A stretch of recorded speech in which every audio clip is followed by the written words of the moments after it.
Inside Story Uganda, real source of political updates.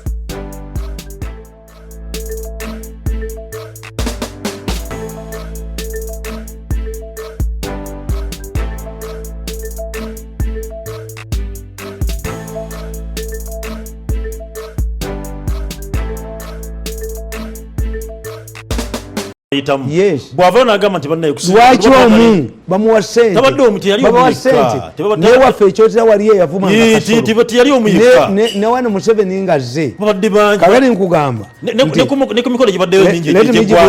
Bali bavana bagamba president. Where people in the Philippines, the people rejected the Cardinal Sin and they voted Ramos, who was the army commander of Marcos, who was killing the people. Then when Ramos went, a gambler, Joseph Eswada, he even changed his name, Eswada, in reverse, to Chito Ludicha, Lemata, Tamale. Eswada was a gambler. Yabagamba Timulonda, Nibamulonda. Don't dictate on us. That's why I tell you that when religious leaders come, Kakati Kambaboli, the youngest cardinal, Bamulonze Chigali, Uganda Tedina. Cardinal wa Uganda take a solar Kulonda Papa. You stop electing a pope at the age of 85.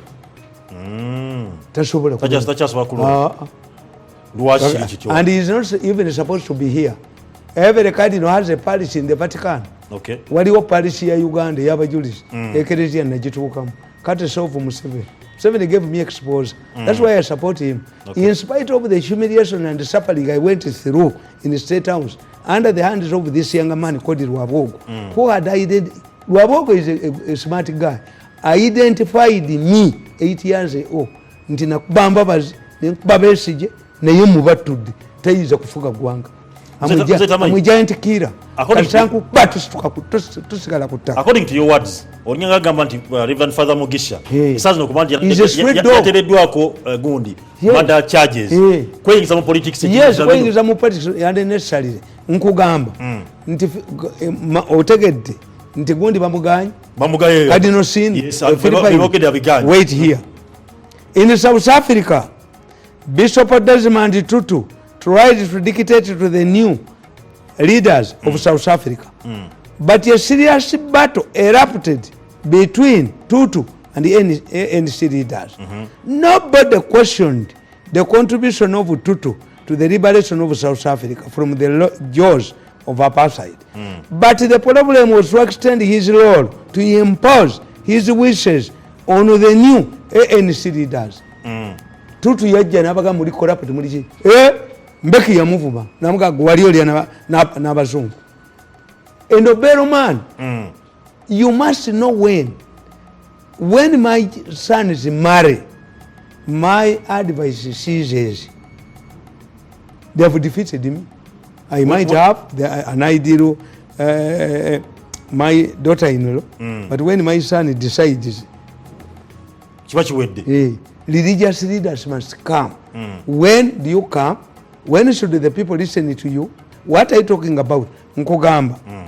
There has always been, kati ne nkugamba, nti bo bali religious leaders, balina ne issues zeboogere zitaliyo. Nga ziriwa. Issues raised by religious leaders. Religious leaders must not be part of the government. They should support policies which are pro-people. The Pope's envoy in Kenya was asked, why don't you attack the Kibaki government? He said, Kibaki's policies help the Catholic Church. Do you know the most powerful ambassador in Uganda? Or a commission? Ambassador? The Vatican ambassador. All of the churches belong to him. All of the Christians belong to him. Teri mubaka wantu wano. When the Pope is going to appoint a cardinal or a bishop or an archbishop, does not consult the president. But Uganda has a duty, can reject an ambassador or a high commission. His actions are incompatible. Tewari. Okay. The most powerful embassy in Uganda is the Vatican embassy. All of the churches, all of the Catholic schools, what Vatican says, nebomba mukati papa nga yagambye nti alonzo odongo erebide bivuga erubaga ne bamukiza kardinali. Okay. They can raise it. Onasema ogerere. Yavawa. Wano Ziwa ye chairman wa Episcopal Conference. Why didn't he take over the Saza? Omusajja yajja na buzatali Muganda najja ne message ate ina bajjajja be wano naganti papa alagidde Semwogere yakuuma Saza. Chairman wa Episcopal Conference Ziwa yaddayo buzifu abakatoliki twali twagala Ziwa. Gwe mwali mwagala. Nza mweri bulo Catholic. Ate nkugamba nti issues raised in feudalistic societies, elders, chiefs, kings, and religious leaders cannot be seen in the mouth. Tebalaba mukamwa. But in democratic societies, leaders are scrutinized by the people they lead. If you don't want people to see inside your mouth, don't open. Toya sama. Any statement that goes into the public domain must be discussed. Yes. Mukugamba. What do the religious leaders raise issues? Some of the summons are paid for. Nakwate ekiwandiiko nga Bishop Niringiye sought early retirement to fight Museveni. Yes. Ate Niringiye tagedangako mu theological college. No, I know Niringiye. Nganda kubye Niringiye tasigala waggulu. Okay. Niringiye fears me whenever he finds him, he smiles. Why don't you talk to me? Yes. The intelligence, the strongest weapon is exposed. Niringiye cannot fight me. Okay. And Gaitano. Father Gaitano cannot fight me. Because I Kakati nasanga a statement that was perceived to be a pastorata. Ngabajikabirako sente banadiri bonna. Nempandi nejiwandikamu akatabu. A message from the devil. Niringiye had sat down, also the document to be circulated to religious leaders. There are on Christmas and Easter, each sermon was paid for by 5 million. Okuvuma Museveni. Yes. Nalimba manyi. I see no problem for anybody to criticize the president. However, under feudalistic societies, leaders are insulated. They expect members of their societies to swallow whatever they vomit. They also hide behind personal weaknesses and failings, behind their status. When a religious leader faces a personal problem, he parades it as an attack on the entire faith. When you arrest Mugisha, he's a straight dog. Mugisha is not a straight dog. He's a straight dog. When a religious leader fails to get from government a personal interest, he portrays it as an attack on the church. This is the problem of our developing societies. People do not separate the leader from personal interest. The two are fused into one to intimidate the people. The Kabaka made an attack in Nkoni. The moment he met Museveni and went for treatment to Germany, and the America got money from Kasolo, everything. They are like married couples. When you hear the married couples quarreling at night, at midnight, don't join them. Because when you go there, they will say the blanket is short. The blanket is short, the one you have been using. Kakati, their quarrel will always be followed by fun and noise. When you hear the couples fighting at night, you wait. The quarreling, the shouting will be followed by some fun and noise. Sanity and the fun and noise. Fun and noise. The speaker has called the parliament, summoned the parliament. Kagati, the Kabaka talked and attacked the government We host you, we do all. The moment he met Museveni and went to Germany for treatment, things have cooled down. And the Majuga was seen with the Kasolo, with the bags of money. This Murangi, Onomarangiron was Sajatakola, who must be fed like a baby, like a cripple. Bamuraba was Sally, so Gadimbanga Tambula, Kakati Baganda to Afunirao. Where did Baganda go? How did we benefit from Kabakas going to Germany? I paid for my money when I was going for overseas treatment. Mangamba again, one race or jail center, I refused. I cannot be humiliated. Okay. Mzee Tamale, what is the ina buzibu kuba na dini? Yes. What's the problem? Yes.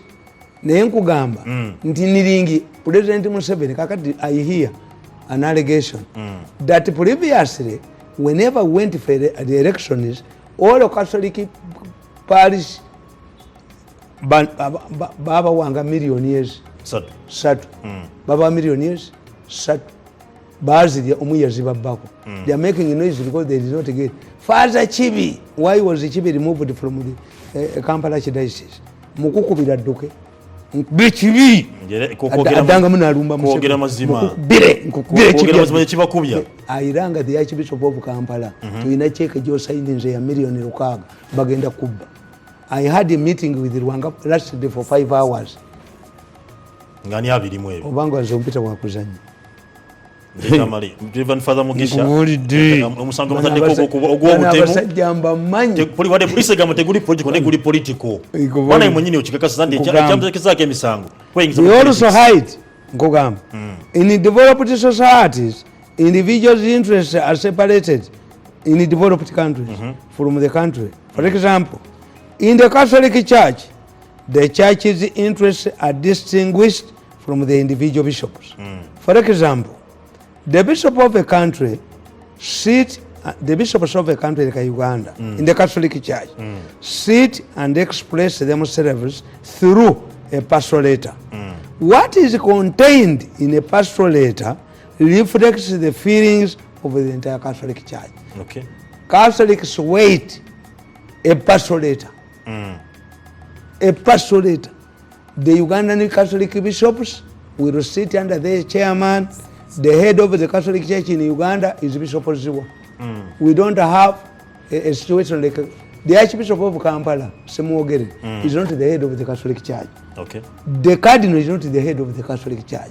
The chairman of the Episcopal Conference, Bishop Ziwa of Mitiana, is currently the head of the Catholic Church. He calls summons all of the bishops and they formulate a pastoral letter to guide the country. Okay. In Uganda today, the Catholic Church is divided into 4 archdioceses. Therefore, the power and influence of the 2 previous cardinals, Nsubuga and Wamala, which the power they had, were not inherited by Archbishop Rwanga. Each of the 4 archbishops has direct links to the Vatican. This puts the Catholic Church in Uganda in a very awkward situation. Failure to separate church interests from an individual archbishop can degenerate into tribal interests. If the 3 archbishops differ with their colleagues, this also puts the church in a very dangerous position. Okay. This is the situation we have. The Catholic Church has 4 archbishops. The Anglican Church is split between the Anglican Church and the Barokole. The Muslims were split into 2, Chibuli and this puts your people, religious leaders, to formulate a consensus, interreligious council. How can you mix a Muslim with the Catholic? Nga yo musiramu agani kakati singa musomesa ekyo tukikusabanga tuyita mu Yesu omwana wo a Muslim will protest. So you cannot formulate an interreligious council. This was intended to fight the government. You cannot agree on religious matters. Where you can agree is how to fight Museveni and give you money. Ngatumba ensonga ya Reverend Father Mugisha. Yes. Njalo tuwe ensonga police javunira ganti no. Ensonga eno teri political. Wabula ekitufu omusango wewe. Yes, is a straight dog. No, neda. Ate kusaka kubiga byogedde muzetamali wane. Ensonga wachi bamutegeka omusango. Wengiza mu politics. Mweche mutamanyi. A Catholic priest. Si munnaddiini. Lwaki? Fe abakatoliki bagamba tusabire bannaddiini n'abasosodooti bo abaakwawulirwa. A Catholic priest is not a religious leader. Is a what? Is a worker. Yeah. And cannot be deflocked. Ne bw'omudiflocking nga n'omuggyako gundi yokkola ye. Kati oyo Father Seguyete yali mu nsiko. Mmwe baasabidde essaala muzifuna naye ate mu ggulu bamwokya. Ono mukozi. The religious leaders are nuns and brothers. A priest is not a munadini. Okay. No. Kali, kakati oyo Mugisha n'abalala bo baavaayo. In fact, waliwo Faaza Emawokota. Faaza oyo Emawokota gundi omusajja mutuuluuza was a member of parliament. He is now with the Eurosafari chairperson. Mutuluza donated the furniture to the church in Mawokota, a Catholic church. And Mutuluza is a Catholic. Father Mamita Chirunda, Yakwate Mbazi, in front of worshippers, not furniture, neighbors, in a church service, and then money cannot donate to God. Is that fair? Do we have a religious leader who has a hotel in Kooti? No. Do we have a religious leader who attends the Kooti's meeting every when he is the Kooti's cabinet? Karagereko mukumula kan tugenda kwatula n'ensonga y'okuba nti omukulu David Sali eyakuba Sebulime amasasi oba yamutta yasindikidwa mu 10 kumala emyaka 2 n'okubanga tugenda tufuna ensonga y'okuba nti ababodaboda jo bagudde ku mukungu eri omukungu wa UN bambaga bamumizizza omusu lwakuba nti yabakozeko effujjo kuba nti yatomedde munnabe n'abeera nga yamwolodde